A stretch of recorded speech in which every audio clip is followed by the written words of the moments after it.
Ursprünglich ist das ein normaler Stubenofen, so ein Höher, wo man da mit dem Zwischenfach, wo man den Steinbeutel reinlegen kann. Und ich habe den einfach abgeschnitten. Abgeschnitten und verkürzt, dass er in ein Auto reinpasst.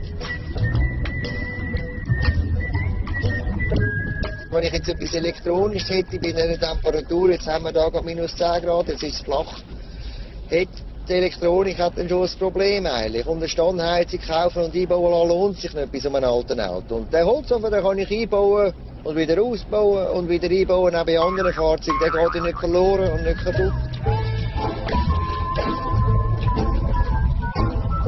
Mit dem Chemie hatte ich recht Ärger gehabt. Gut, das Chemie war mal auf 2 Meter oben. Hat gut ausgesehen. Aber ich bin nicht weit gekommen. Ich bin mehr neben draussen gestanden. Ich habe gar nicht gewusst, dass wir so viel Polizei haben in der Schweiz.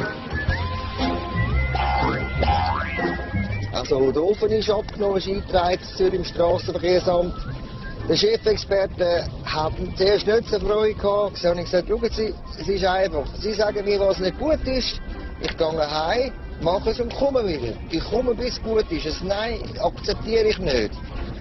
Und von diesen Punkten weg hat er angefangen einlenken, da hat er eigentlich mir sehr geholfen. Also ich bin ihm dankbar für das, was er gemacht hat.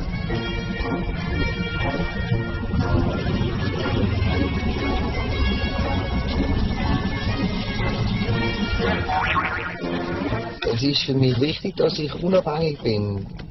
Das heisst, wenn ich müde bin oder etwas zu viel getrunken habe, will ich im Auto schlafen. Und obwohl ich im Auto sitze und die Zündschlüssel rein tue, habe ich ein Problem mit dem Gesetz. So, mit dem Ofen kann ich es umgehen. Da bin ich unabhängig. Ich würde sagen, es bleibt fast zu warm. Also ich muss die Scheibe sicher ein bisschen auftun, dass etwas rausgeht. Sonst ist mir zu warm.